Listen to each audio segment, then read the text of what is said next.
Hola, muy buenas noches, bienvenidos a una emisión más de A Fondo, espacio de análisis periodístico donde abordamos aquellos temas que están en el foco de atención pública. En esta ocasión vamos a hacer repaso de algunos temas que han estado en la agenda nacional, que han sido controversiales, que han generado suspicacias y además, de manera natural, han venido de alguna manera enrareciendo el clima político que se veía muy terso después de la firma del Pacto por México por las tres principales fuerzas políticas del país. Y para analizar estos acontecimientos desde una óptica periodística, pues hemos invitado a nuestro colega Alejandro Salmón. Bienvenido, Alejandro. Muchísimas gracias. Él es director del portal Ahora Mismo, es corresponsal del Diario Juárez y tiene pues una larga trayectoria en el medio periodístico aquí en nuestra entidad. Alejandro, a mí pues desde luego, uno de estos sucesos o estos acontecimientos que, pues doloroso, porque significó la pérdida de vidas humanas y de mujeres, es la explosión de la torre, uno de los dos edificios de la torre administrativa de Petróleos Mexicanos, de Pemex. Esto ocurre pues el jueves pasado, 10 minutos antes de las 4 de la tarde, se produce una explosión que derrumba el sótano, el primer piso y el mezanín, y justo donde están los relojes checadores, y que en ese momento estaba haciendo fila la gente que había salido a comer, pues para volver a checar su regreso. Esto es lo que explica en buena medida que haya estado a estos momentos 35 muertos y más de 100 heridos. Esto pues se ha prestado a muchas interpretaciones. Uno, porque se da en el contexto de dos hechos pues que de alguna manera se vinculan, no sé si con elementos o solamente especulativamente, pero el anuncio de la reforma energética, donde se plantea ya un esquema de apertura a la inversión privada nacional y extranjera, y el otro, el fallo contra el Sindicato Mexicano de Electricistas de la Suprema Corte de Justicia, que hace nulo el amparo que un tribunal colegiado le había otorgado y en base al cual pues tenían derecho a una indemnización. ¿Tú cómo ves esta situación? No puedes, ¿Cómo lo entiendes? Bueno, por más que hagas el esfuerzo por no ser suspicaz, no puedes desprender ninguna de las tres partes que mencionaste. Hoy leía las declaraciones del secretario de Gobernación y dice que no está descartando un posible atentado. Así es. No lo descarta. Lees las declaraciones de los empleados sindicalizados, encargados de mantenimiento, y dicen: nosotros advertimos de acumulaciones de gas desde hace meses. Acumulaciones de gas en un lugar como el sótano, donde está lleno de objetos y elementos flamables. No se le había puesto mano al edificio, un edificio emblemático ahí en Marina Nacional, en el DF, que durante mucho tiempo fue el edificio más alto del país. Así es. Y dueño de un mito ahí que supuestamente le cuesta la cabeza a Díaz Serrano. En fin, bueno, está lleno de mitos el edificio. Ahora es un mito más. Haya pasado lo que haya pasado, no sé, espero que la cifra de muertos termine ahí, porque regularmente en estos accidentes hay personas que quedan tan malheridas que al paso de los días pierden la vida.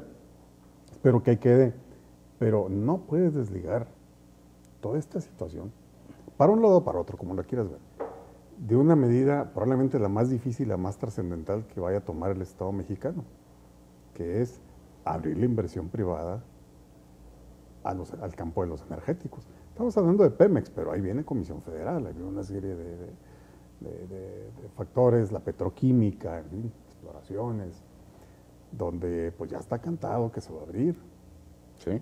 Y si se va a abrir significa pues que hay pérdida de prerrogativas a grupos sindicales, en fin. No puedes de entrada, y no lo está haciendo el secretario de Gobernación, no lo hace, no puedes descartar ninguna. La hipótesis respecto a cuál fue el origen, si fue un accidente o un acto premeditado. vamos viendo en los dos posibles líneas. Si fue un accidente, pues tú ya señalaste algunos elementos. Los accidentes normalmente se producen, no son al azar, o sea, no son por providencia divina. Normalmente estos son resultado de una cadena de irregularidades, de desatenciones, de falta de atención. Ya ha habido una queja recurrente en el sentido de que no se está dando el servicio de mantenimiento adecuado a la planta. Recuerda que hace poco hubo también en una plataforma petrolera una explosión que también cobró la vida de 30 y tantas personas.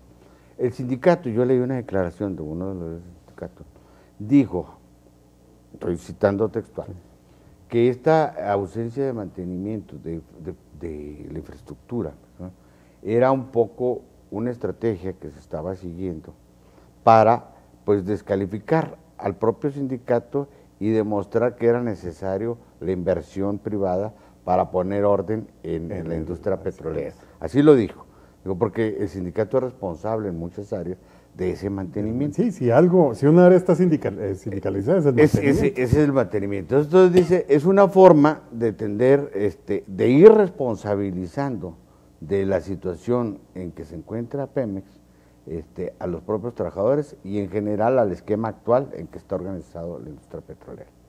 Ese es un lugar. El otro, si fue un acto premeditado, provocado deliberadamente, ¿con qué fines? Ahí hay dos versiones, dos hipótesis. Uno, un acto de protesta de algunos grupos radicalizados que se oponen a la apertura de la industria, que están convencidos que este es el preámbulo para la privatización de Pemex y que no están dispuestos a hacer. Esa es una vertiente. La otra, de un acto premeditado, sería en el sentido de que esto va también para ocultar algunas de las grandes irregularidades que han empezado a manejarse en el esquema de la revisión de Pemex. Y tú mencionaste uno de los mitos que no fue tan mito porque fue un hecho real, que ocurrió el 6 de septiembre de 1982, que ahí se produjo otro incendio en la misma torre. La misma torre. ¿Verdad? También, que es una torre administrativa. Pero estaba reciente la inauguración. Recién la inauguración. Casi acaban de cortar. También se produjo, en ese caso no fue explosión, fue un incendio que consumió buena parte de la documentación, de los archivos, de los papeles, de los contratos, entre ellos dos relativos a la compra de unos buquetanques que se dijo habían sido comprados de manera fraudulenta e irregular. Esos archivos se quemaron y la gente concluyó de que eso, por lo tanto, había sido un acto provocado para la destrucción. Vamos a una pausa y regresamos con estas dos hipótesis. Juntos podemos hacerle frente a la delincuencia. Si sabes de algún delito que se esté cometiendo, llámanos al 089. Las llamadas son recibidas bajo un sistema inteligente que no identifica ni graba el número telefónico de quien la realiza, respetando tu anonimato. Llama desde teléfonos públicos, residenciales o celular. Por una cultura de la legalidad. Chihuahua vive. Gobierno del Estado. Pues mira, yo por ejemplo ahorita tengo una comida, ya llevo 1 hora de retraso. Ya quedé ahí poquito mal, hace mucho calor y súmale a eso que hay mucho tráfico y que algunas calles están cerradas. Pero viéndola bien, lo importante es que pronto vamos a tener un nuevo sistema de transporte y pues nos va a beneficiar a todos.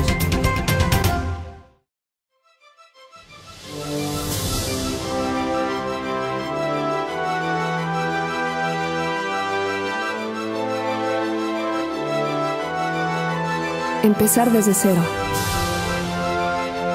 Crear. Prepararme para poder dar lo mejor de mí en todo momento.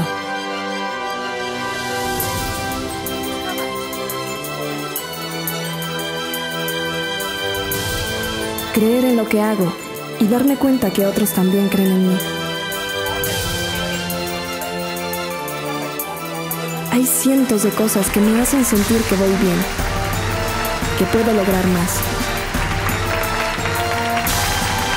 Pero solo una me hace llenarme del orgullo de ser universitario. Orgullo de ser Watch.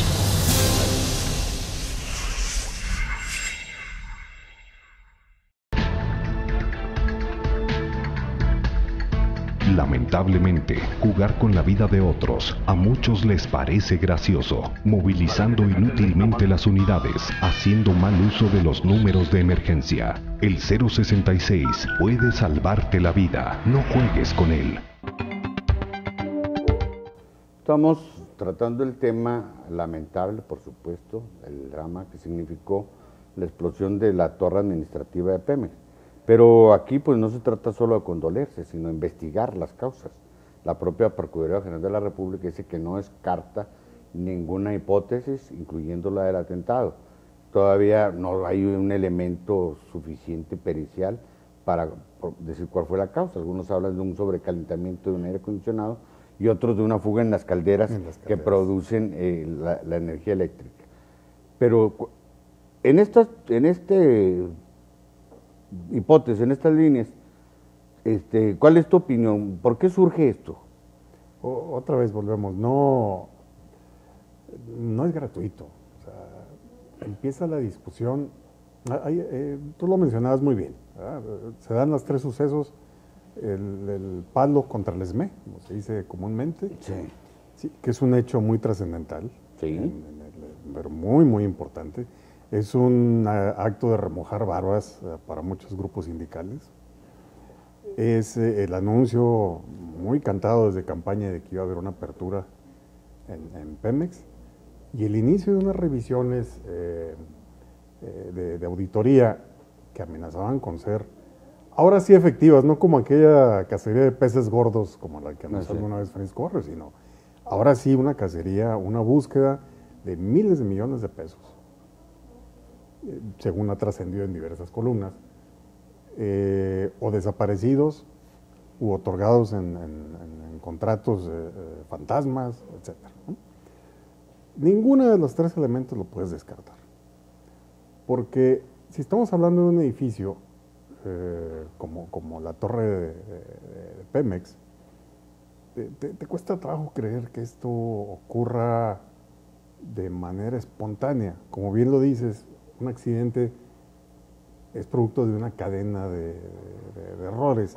Y esos errores a lo mejor pues, no son propiamente de descuido de las personas que tenían que estar cuidando las calderas y esto, sino un descuido deliberado de dejar que la estructura con la que cuenta actualmente Petróleos Mexicanos se vaya desgastando. Ahorita que decías lo de las plataformas, lo mismo había leído yo acerca de las grandes refinerías de Pajaritos y Cozalacuaquetos, y que igual las fueron dejando caer con el ánimo de que se viera que ya la industria petrolera nacional era ineficiente y necesitábamos que vinieran españoles, franceses, canadienses, ¿no?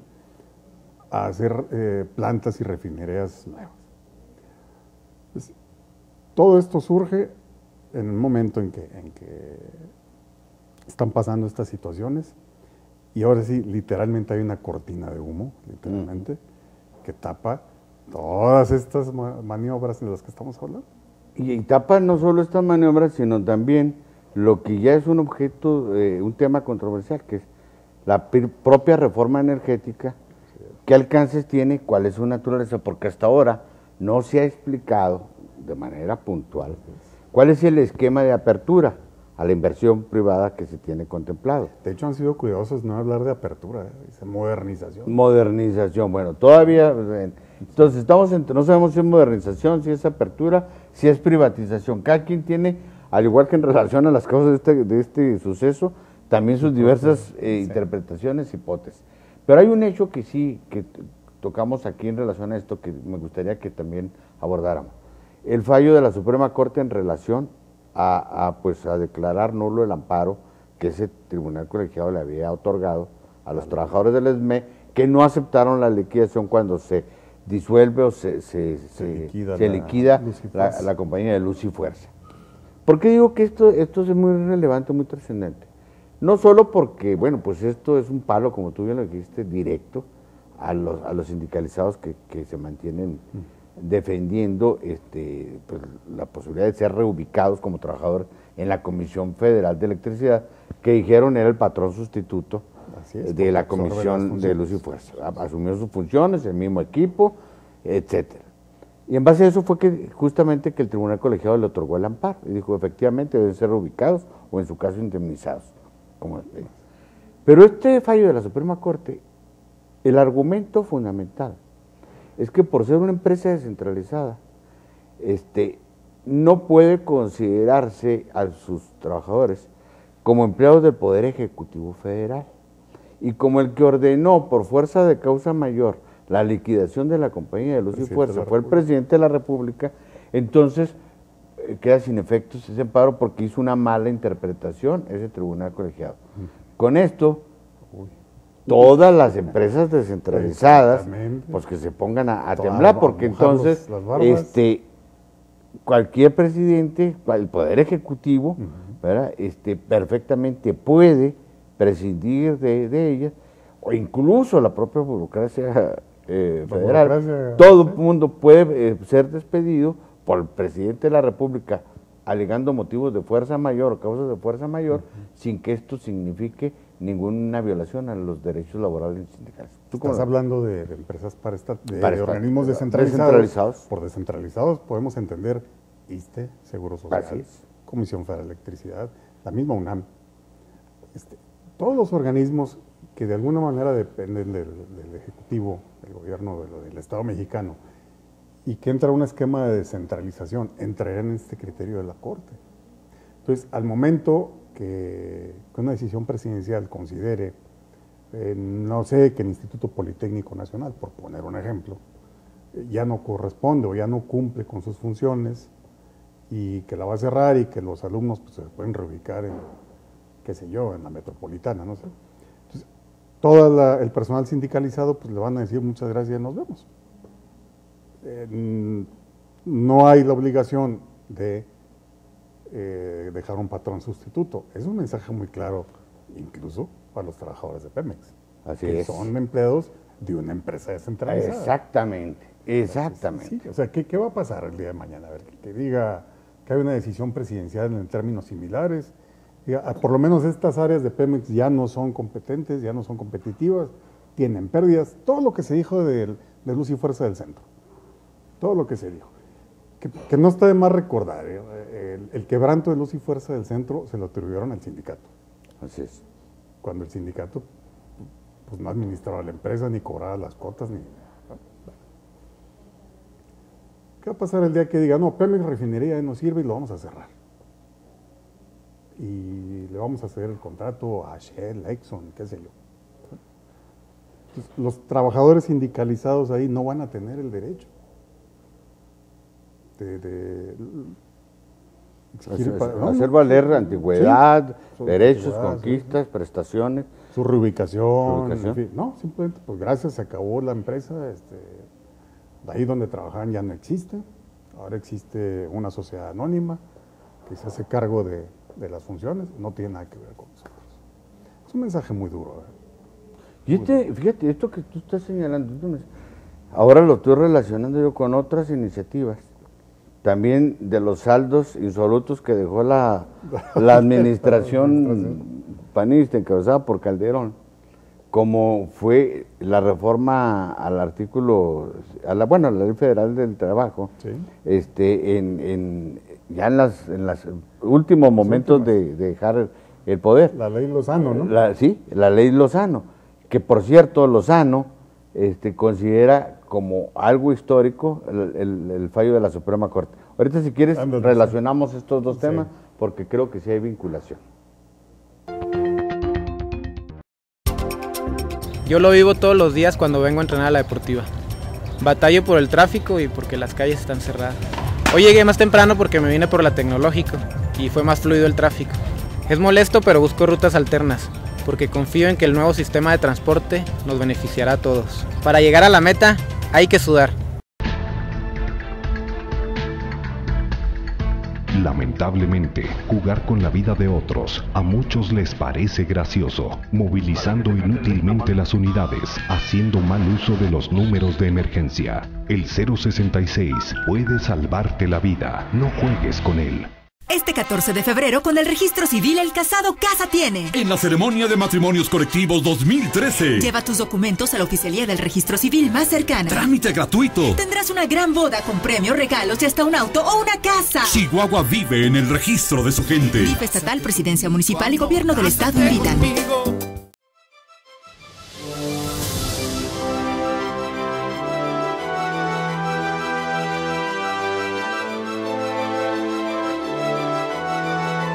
Empezar desde cero. Crear. Prepararme para poder dar lo mejor de mí en todo momento.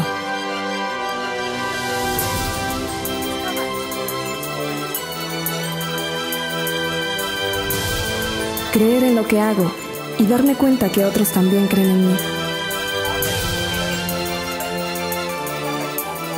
Hay cientos de cosas que me hacen sentir que voy bien, que puedo lograr más. Pero solo una me hace llenarme del orgullo de ser universitaria. Orgullo de ser Watch.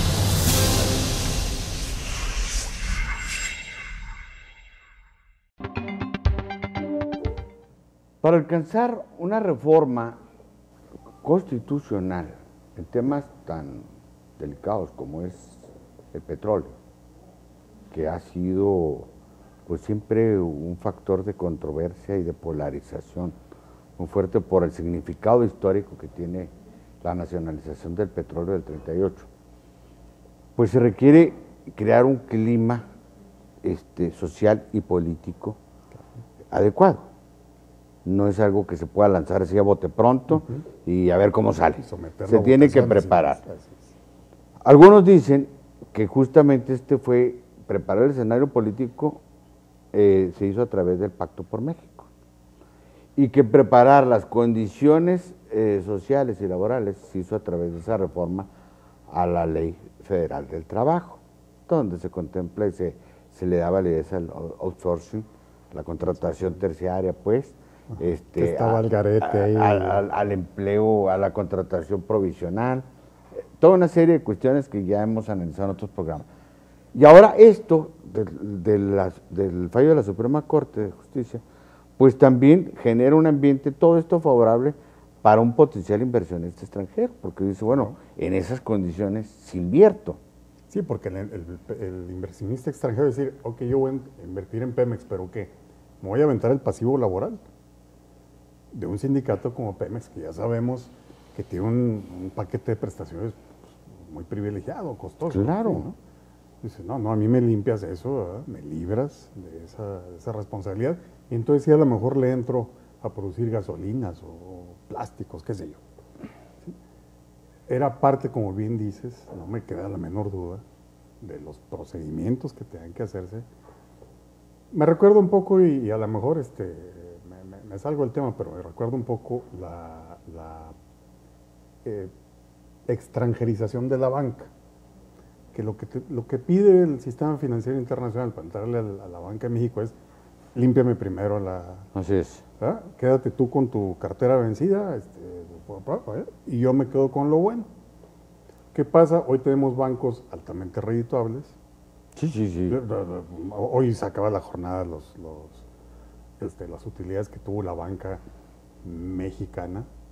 Pues sí, ¿cómo no vas a tener esas utilidades si les quitaste toda la cartera vencida, toda la cartera chatarra, y ellos ya nomás se dedican a cobrar comisiones y a todo lo que ya sabemos?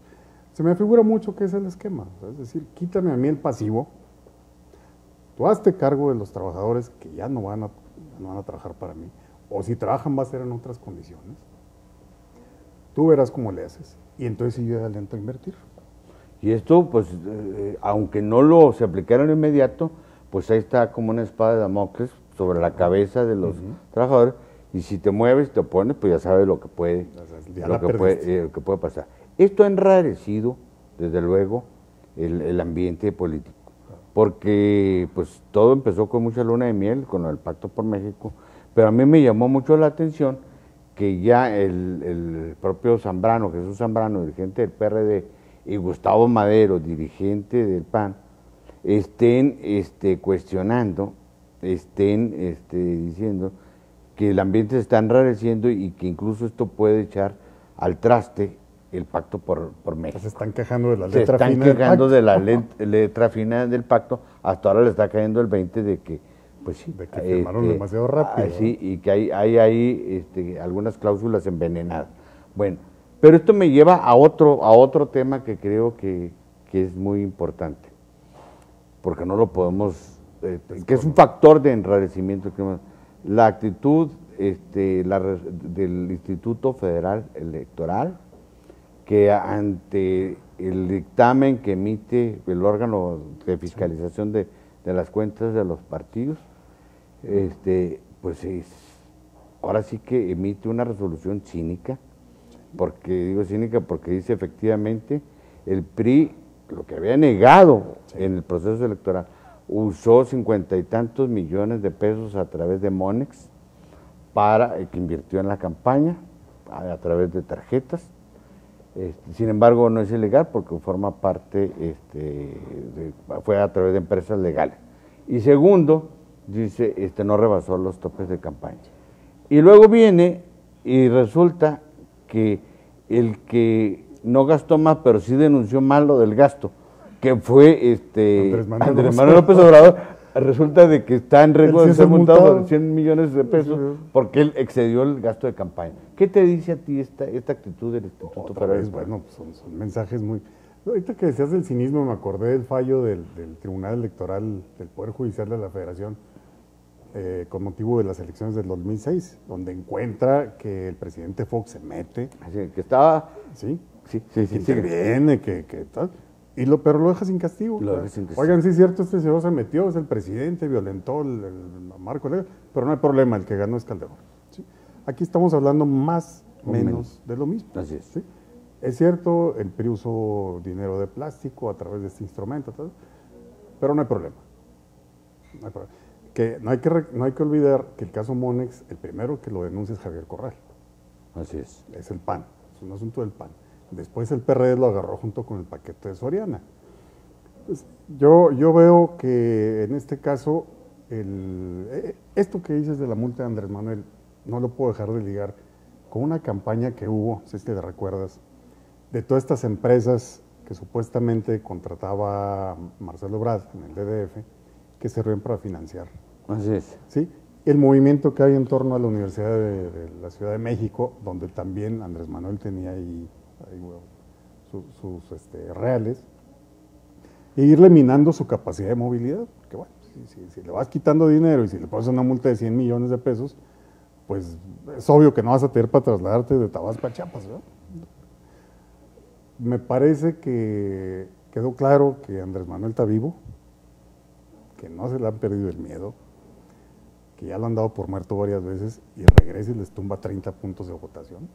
Entonces, no podemos dejar de lado todo esto, ¿no? Aplicarle una multa de ese tamaño es inmovilizarlo.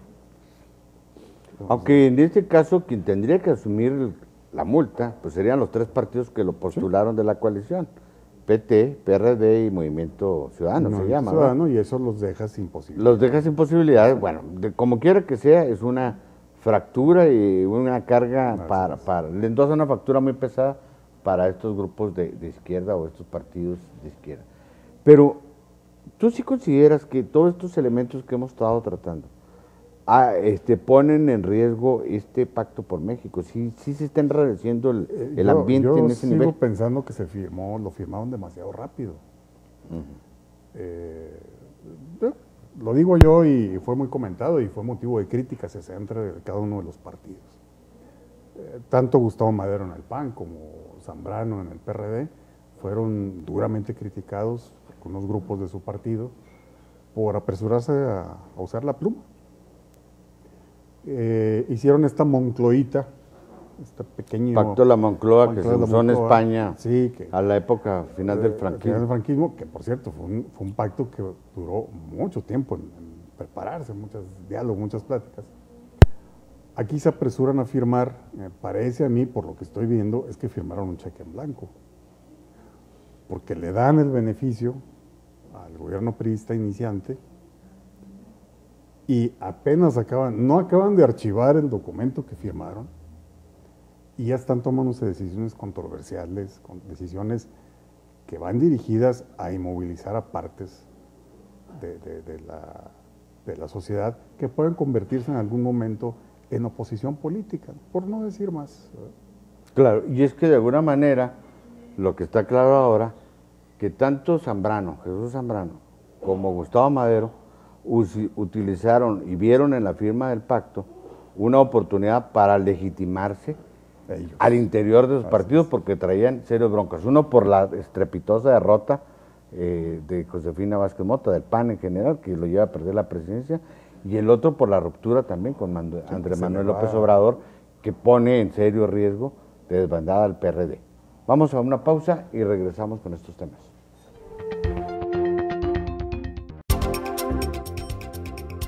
Pues el calor ahorita sí está bastante fuerte y con el tráfico que hay aún más se siente, pero pues repito, va a ser un sacrificio que todos los ciudadanos estamos haciendo para un beneficio que vamos a tener. Obviamente toda ciudad debe estar modernizándose continuamente, no debemos de quedarnos estancados. Este 14 de febrero, con el registro civil, el casado casa tiene. En la ceremonia de matrimonios colectivos 2013. Lleva tus documentos a la oficialía del registro civil más cercana. Trámite gratuito. Tendrás una gran boda con premios, regalos y hasta un auto o una casa. Chihuahua vive en el registro de su gente. DIF estatal, presidencia municipal y gobierno del estado invitan.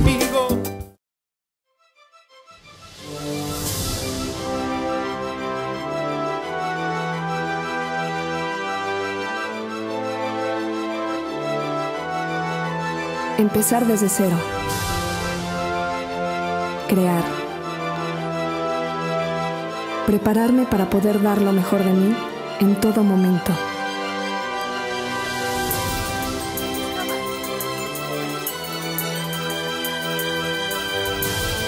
Creer en lo que hago y darme cuenta que otros también creen en mí. Hay cientos de cosas que me hacen sentir que voy bien, que puedo lograr más. Pero solo una me hace llenarme del orgullo de ser universitario. Orgullo de ser Watch.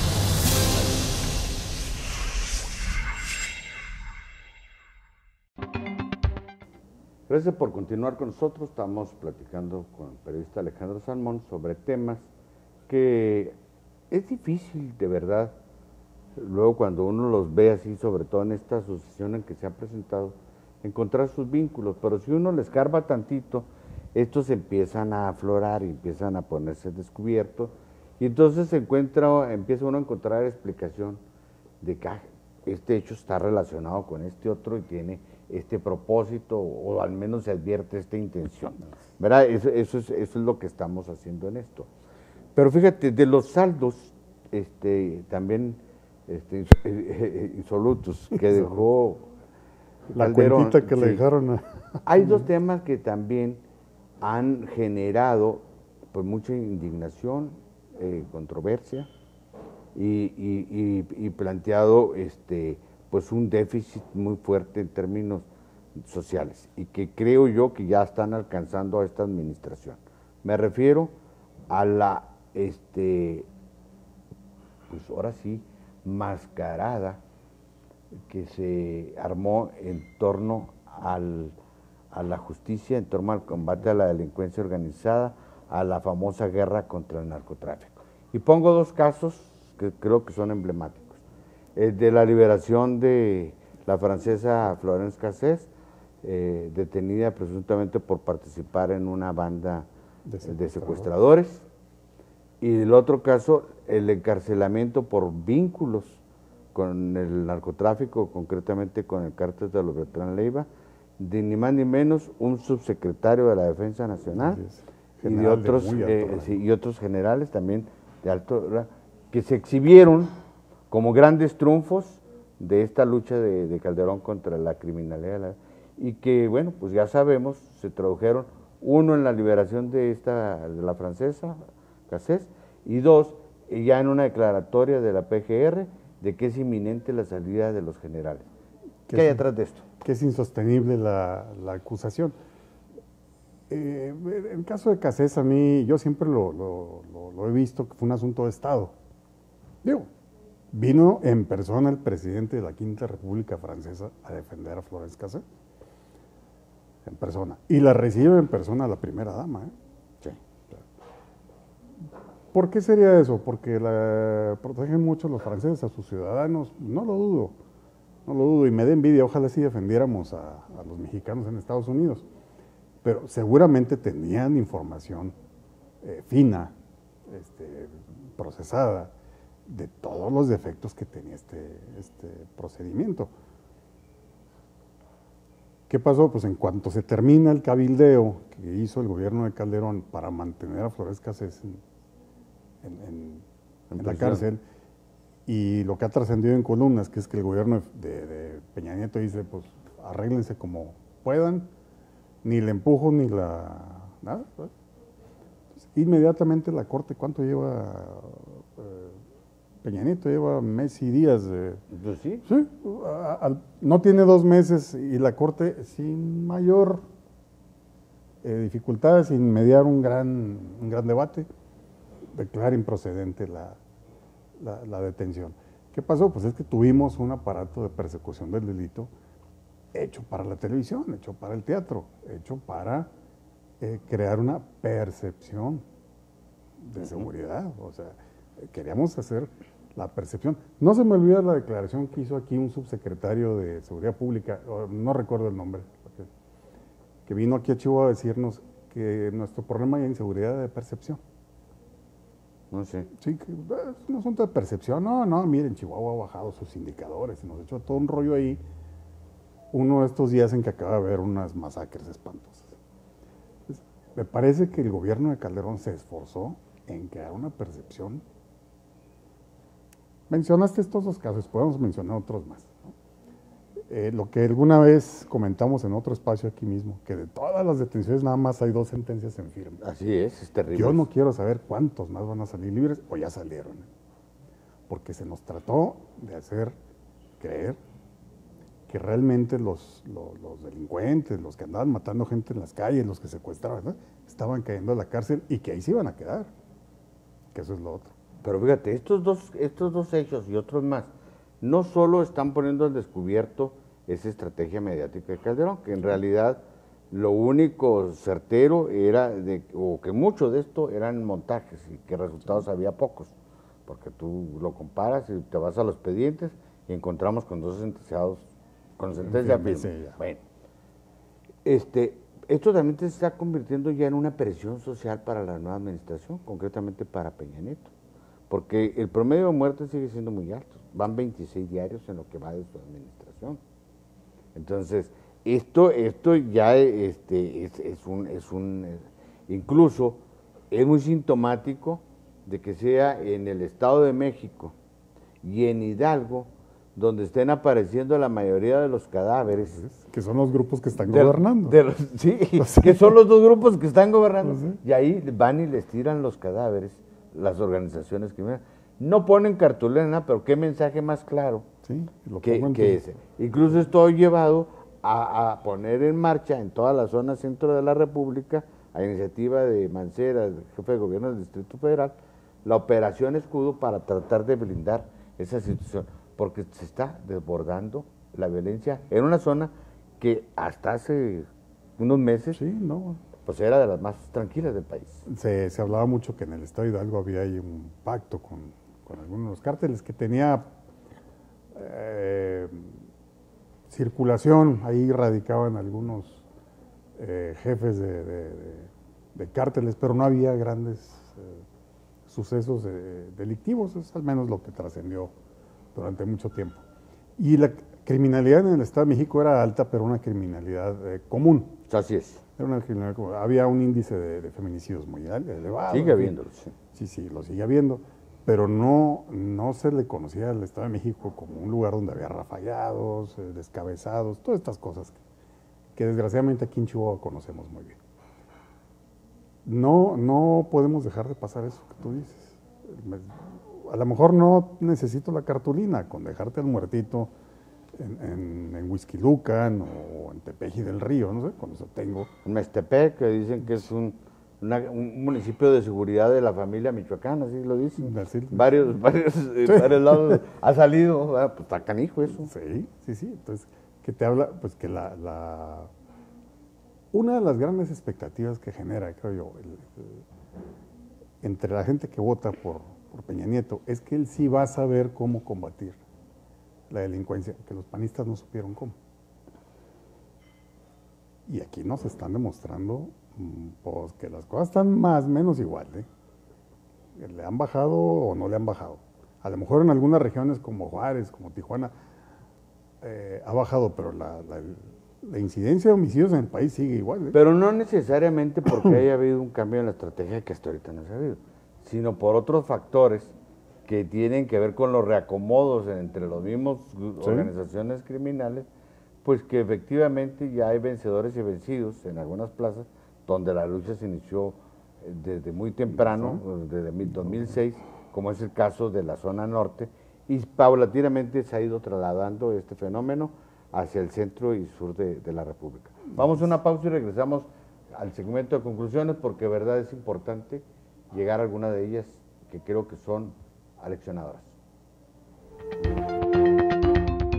Juntos podemos hacerle frente a la delincuencia. Si sabes de algún delito que se esté cometiendo, llámanos al 089. Las llamadas son recibidas bajo un sistema inteligente que no identifica ni graba el número telefónico de quien la realiza, respetando tu anonimato. Llama desde teléfonos públicos, residenciales o celular. Por una cultura de la legalidad. Chihuahua vive. Gobierno del Estado. Este 14 de febrero, con el registro civil, el casado casa tiene. En la ceremonia de matrimonios colectivos 2013. Lleva tus documentos a la oficialía del registro civil más cercana. Trámite gratuito. Tendrás una gran boda con premios, regalos y hasta un auto o una casa. Chihuahua vive en el registro de su gente. DIF estatal, presidencia municipal y gobierno del estado invitan. Todo eso de las desviaciones, pues le afecta a uno mucho, porque pues llega uno tarde a su trabajo y luego pues con este solón que está haciendo. Ahora que entre el nuevo sistema de los camiones para beneficiarnos nosotros más, vamos a poder llegar más temprano a nuestros trabajos.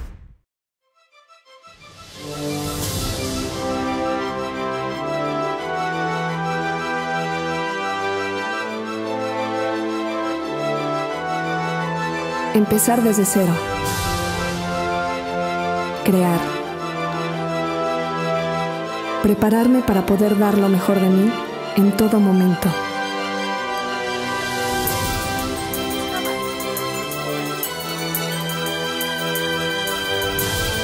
Creer en lo que hago y darme cuenta que otros también creen en mí.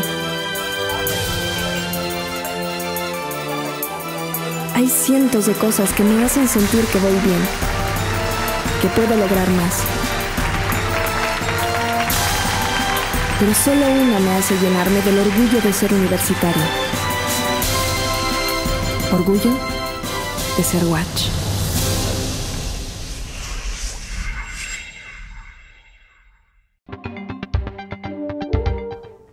La pregunta es obligada. Cuando inicia su gobierno, Peña Nieto, yo creo que lo hace con mucho éxito, porque realmente logró, y creo que lo logró de manera real, generar expectativas políticas de cambio muy importantes en materia de seguridad, en materia de las formas y métodos de gobernar, en materia de combate a la pobreza, en materia de acuerdos políticos, sí, por eso digo, sí, formas de gobernar, que a la gente lo recibió bien. Yo creo que pocas iniciativas como el Pacto por México, en las últimas décadas que yo he seguido los acontecimientos políticos, ha tenido tal impacto social como que abrió esperanzas en muchos sectores de que no solo se trataba de un acuerdo político, sino que se estaba modificando la forma de concebir y ejercer el poder, que se estaba aceptando la pluralidad, que se estaba aceptando la diversidad, etcétera. Pero a contrapelo de esto, tenemos pues una reunión en la Ribera Nayarita, preparatoria de la Asamblea o Congreso, no sé cómo le van a llamar, Nacional del PRI, ahora para marzo próximo, donde uno de los objetivos fundamentales, de los temas fundamentales a abordar, es la modificación de los estatutos y de la declaración de principios, que hace algunos años, cuando el gobierno estaba en manos del PAN, el gobierno federal me refiero, modificaron para declarar que no al IVA en los alimentos y medicina. Lo pusieron en sus estatutos y los pusieron en su declaración de principios. Si no me equivoco, acuérdame, el presidente era Mariano Palacios Alcocer. Mariano Palacios Alcocer, exactamente. Durante el sexenio de Fox, cuando el PRI, bueno, es que Fox le regaló la bandera de campaña en su primer año de gobierno. Y el PRI sale a decir, si votan por el PAN te van a cobrar IVA. Ahora, claro, los van a tener que... bueno, fíjate nada más en las reformas fiscales que se están aplicando en España, en Grecia, en Italia. Todos van por ahí. Una generalización de los impuestos al consumo, aquí se llama IVA, en España también. En el caso de España no solo es generalización, hubo un incremento muy sustancial. Están pagando el 20%, de por medio de unas grandes manifestaciones de protesta, obviamente. En Grecia, en Italia, así esa misma receta se la aplicaron a Islandia. O sea, ir a grabar el consumo más que la renta. Así es. Pues, ¿esto qué es? Pues una preparación para algo que yo creo que va a venir hasta mediados del segundo año de Enrique Peña Nieto. No creo que lo hagan este año. Les traeré un costo electoral muy grande. Yo supongo que lo harían hasta la presentación de la ley de ingresos para el 2014, que es ya ahora sí una reforma donde se generalice, se amplíe la base gravable del IVA, no sé con qué tasa, no sé si voy a hacer un 15% generalizado o qué sé yo, pero me parece muy claro que la reforma fiscal viene por incrementar el gravamen al consumo y no a la renta. Por ahí Videgaray ha dejado entrever que algunos regímenes como la consolidación fiscal pudieran sufrir una revisión. La verdad no creo que se avienten por ahí. Pues que sería una salida, una alternativa desde el punto de vista financiero y social mucho mejor que la de pegarle al incrementar el gravamen al consumo, porque bueno, pues eso afecta sobre todo en alimentos y medicina a los sectores más ahora sonaría pauperizados. Así es. Estamos hablando de gravar las medicinas en un momento en que todo el sistema de salud está en una grave crisis. La gente no encuentra ni en el Seguro Popular, ni en el ISSSTE, ni en el Seguro Social, una alternativa para atenderse a plenitud. ¿Cuántas veces no hemos sabido de las largas filas en las farmacias? No hay medicinas. Entonces, si a eso le agregas que ahora les vas a encarecer un 10, un 15% el medicamento, no me quiero imaginar la reacción social.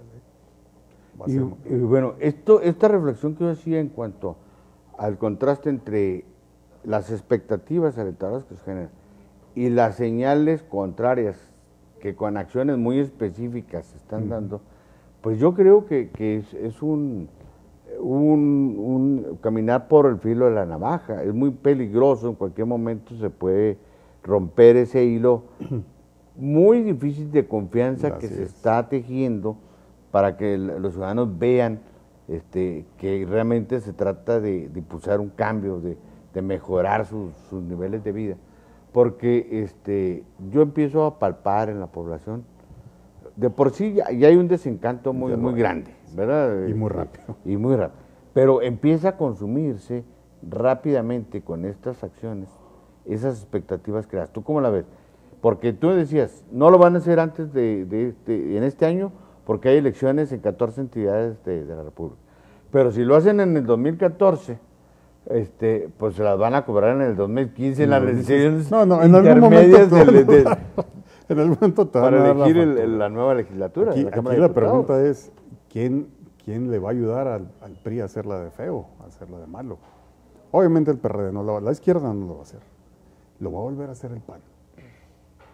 Digo, que el PAN, pues, ¿qué contamos? Fobaproa, en fin. Sí, no, y además pues está en lo suyo. En lo suyo, ¿eh? O sea, de hecho, ellos impulsaron esas iniciativas, no las pudieron sacar, pero ellos sí las impulsaron. Es más, eran nunca las presentaron, o sí las presentaron, si mal no recuerdo.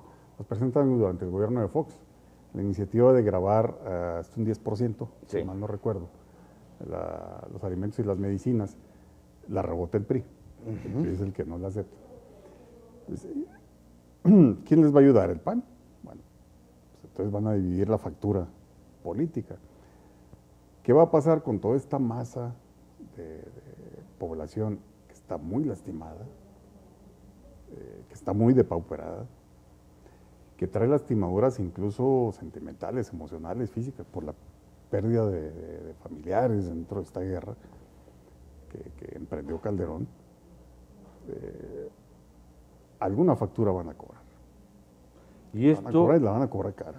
Sí, y aparte el deterioro de las condiciones de vida es palpable y es creciente.